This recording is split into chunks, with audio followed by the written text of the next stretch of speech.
आदरणीय मेरे प्रिय दोस्तों और भक्तों, एक बार फिर वृंदावन खंड आपके समक्ष प्रस्तुत कर रहा हूँ। दोस्तों, यह वृतांत श्री गर्ग संहिता से लिया गया है और गोरखपुर गीता प्रेस द्वारा प्रकाशित यह ग्रंथ है। दोस्तों, इसके तीसरे अध्याय के मुताबिक श्री यमुना जी का गोलोक से अवतरण और पुनः गोलोक धाम में प्रवेश का वृतांत आपके समक्ष रखा जा रहा है। उम्मीद करता हूँ कि आपको यह वृतांत पसंद आएगा। तो दोस्तों, आपसे विनती है कि बने रहिए इस वृतांत के अंत तक मेरे साथ। आपको स्वयं पता लगेगा कि किस प्रकार श्री यमुना जी का गोलोक से यहाँ अवतरण हुआ और पुनः गोलोक धाम में प्रवेश का क्या वृतांत है। सनंद जी कहते हैं कि नंदराज, गोलोक में श्री हरि ने जब यमुना जी को भूतल पर जाने की आज्ञा दी। किसने आज्ञा दी? गोलोक में श्री हरि ने जब यमुना जी को भूतल पर जाने की आज्ञा दी और सरिताओं में श्रेष्ठ यमुना जब श्री कृष्ण की परिक्रमा करके जाने को उद्यत हुई, उसी समय विरजा तथा ब्रह्मद्रव से उत्पन्न साक्षात गंगा, ये दोनों नदियां आकर यमुना जी में लीन हो गईं। इसीलिए परिपूर्णतमा कृष्णा यानी कि यमुना को परिपूर्णतम श्री कृष्ण की पटरानी के रूप में लोग जानते हैं। दोस्तों, यमुना जी भगवान कृष्ण की चौथी पटरानी के रूप में जानी जाती हैं। तदनंतर सरिताओं में श्रेष्ठ कालिंदी अपने महान वेग से विरजा के वेग का भेदन करके निकुंज द्वार से निकली और असंख्य ब्रह्मांड समूहों का स्पर्श करती हुई ब्रह्म द्रव में गई। फिर उसकी दीर्घ जलराशि का अपने महान वेग से भेदन करती हुई वे महानदी श्री वामन के बाएं चरण के अंगूठे के नख से विदीर्ण हुए ब्रह्मांड के शिरोभाग में विद्यमान ब्रह्मद्रव युक्त विवर में श्री गंगा के साथ ही प्रविष्ट हुई और वहां से सरिद्वरा यमुना ध्रुव मंडल में स्थित भगवान अजीत विष्णु के धाम बैकुंठ लोक में होती हुई ब्रह्मलोक को लांघकर जब ब्रह्म मंडल से नीचे गिरी, तब देवताओं के सैकड़ों लोकों में एक से दूसरे के क्रम में विचरती हुई आगे बढ़ गई। दोस्तों, तदनंतर वे सुमेरु गिरी के शिखर पर बड़े ही वेग से गिरी और अनेक शैल श्रृंगों को लांघकर बड़ी बड़ी चट्टानों के तटों का भेदन करती हुई जब मेरु पर्वत से दक्षिण दिशा की ओर जाने को उद्यत हुई, तब यमुना जी गंगा से अलग हो गई। महानदी गंगा तो हिमवान पर्वत पर चली गई, किंतु कृष्णा श्याम सलिला यमुना कलिंद शिखर पर जा पहुंची। वहां जाकर उस पर्वत से प्रकट होने के कारण उनका नाम कालिंदी पड़ गया। कालिंद गिरी के शिखर से टूटकर जो बड़ी बड़ी चट्टानें पड़ी थी, उनके सुदृढ़ तटों को तोड़ती फोड़ती और भूखंड पर लौटती हुई वेगवती कृष्णा कालिंदी अनेक देशों को पवित्र करती हुई खांडव वन में यानी कि इंद्रप्रस्थ, जो कि दिल्ली के पास जा पहुंची। यमुना जी साक्षात परिपूर्णतम भगवान श्री कृष्ण को अपना पति बनाना चाहती थी। इसलिए वे परम दिव्य देह धारण करके खांडव वन में तपस्या करने लगी। यमुना के पिता भगवान सूर्य ने जल के भीतर ही एक दिव्य गेह का निर्माण कर दिया था, जिसमें आज भी वे रहा करती हैं। खांडव वन से वेग पूर्वक चलकर कालिंदी ब्रजमंडल में श्री वृंदावन और मथुरा के निकट आ पहुंची। महावन के पास सिकतामय रमण स्थल में भी प्रवाहित हुई। श्री गोकुल में आने पर परम सुंदरी यमुना ने विशाखा सखी के नाम से अपने नेतृत्व में गोप किशोरियों का एक यूथ बनाया।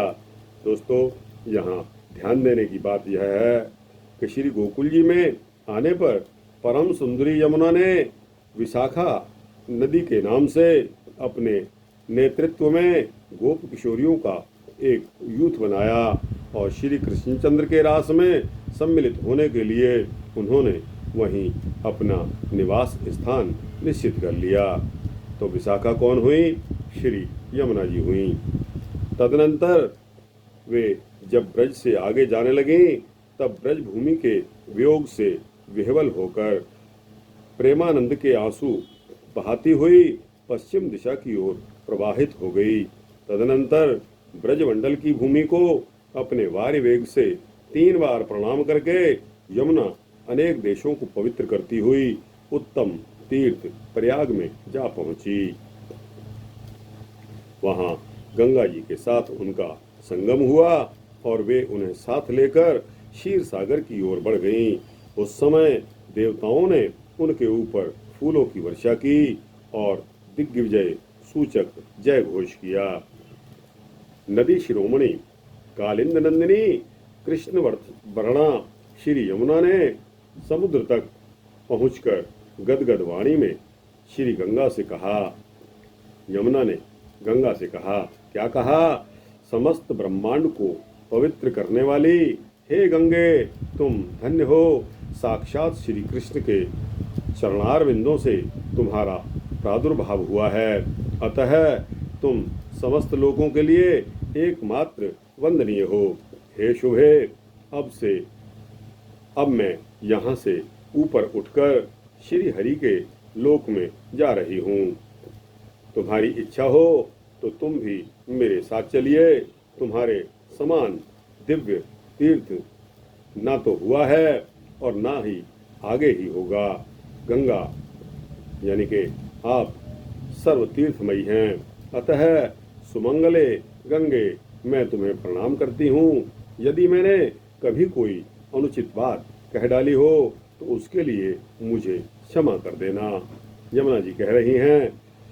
अब गंगा जी आगे उसका जवाब देती हैं कि हे कृष्ण, संपूर्ण ब्रह्मांड को पावन करने वाली तो तुम हो, अतः तुम भी धन्य हो। श्री कृष्ण के वामांग से तुम्हारा प्रादुर्भाव हुआ है। तुम परमानंद स्वरूपिणी हो, साक्षात परिपूर्णतमा हो, समस्त लोगों के द्वारा एकमात्र वंदनीय हो।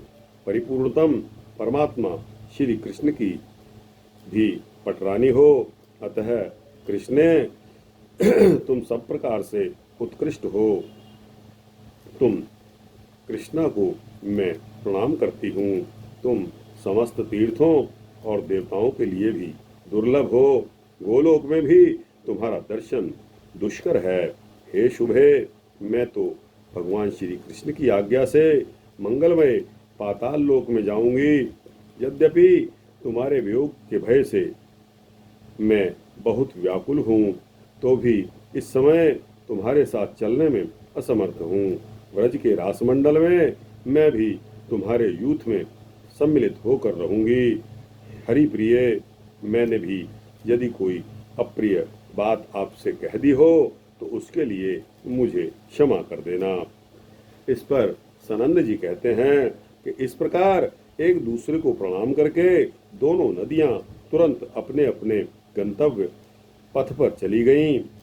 सुरधुनी गंगा जी अपने लोकों को पवित्र करती हुई पाताल में चली गई और वहां भोगवती वन में जाकर भोगवती गंगा के नाम से प्रसिद्ध हुई। उन्हीं का जल भगवान शंकर और शेषनाग अपने मस्तक पर धारण करते हैं। इधर कृष्णा अपने वेग से यानी कि यमुना अपने वेग से सप्त सागर मंडल का भेदन करके 7 द्वीपों के भूभाग पर लौटती हुई और भी प्रखर वेग से आगे बढ़ी। सुवर्णमयी भूमि पर पहुंचकर लोकालोक पर्वत पर गईं। उसके शिखरों पर गंड शैलों यानी के टूटी हुई चट्टानों के तट का भेदन करके कालिंदी फुहारे किसी जलधारा के साथ उछलकर लोकालोक पर्वत के शिखर पर जा पहुंची। फिर वहां से ऊर्ध्व गमन करती हुई स्वर्गवासियों के स्वर्गलोक तक जा पहुंची। फिर ब्रह्मलोक तक के समस्त लोकों को लांघकर श्री हरि के पद चिन्ह से लांछित श्री ब्रह्मद्रव से युक्त ब्रह्मांड विवर से होती हुई आगे बढ़ गईं। उस समय समस्त देवता प्रणाम करते हुए उनके ऊपर फूलों की वर्षा कर रहे थे। इस तरह सरिताओं में श्रेष्ठ यमुना पुनः श्री कृष्ण के गोलोक धाम में आरूढ़ हो गईं। कालिंद गिरिनंदिनी यमुना के इस मंगलमय नूतन चरित्र का भूतल पर यदि श्रवण या पठन किया जाए तो वह उत्तम मंगल का विस्तार करता है। यदि कोई भी मनुष्य इस चरित्र को मन में धारण करे और प्रतिदिन पढ़े तो वह भगवान की निकुंजी लीला के द्वारा वर्ण किए गए उनके परम पद गोलोक धाम में पहुंच जाता है। तो दोस्तों, गोलोक धाम में पहुंचने का यह एक शॉर्टकट है। अगर आपको गोलोक धाम का मन में है पहुंचने का तो दोस्तों आप श्री यमुना जी और श्री कृष्ण के नाम का जाप करें, उन्हीं के बारे में सोचें, उन्हीं की कथाओं को पढ़ें।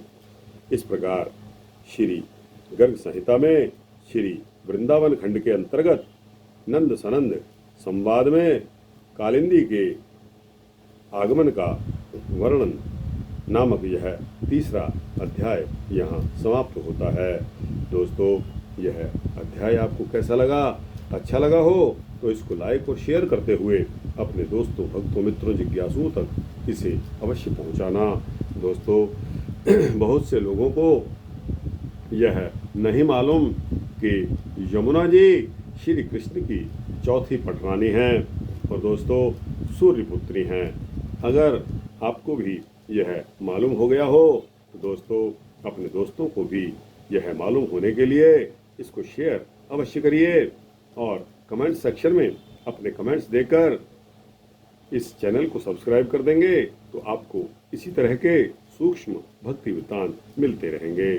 जय श्री यमुना जी, जय श्री गंगा माई, जय श्री कृष्णा।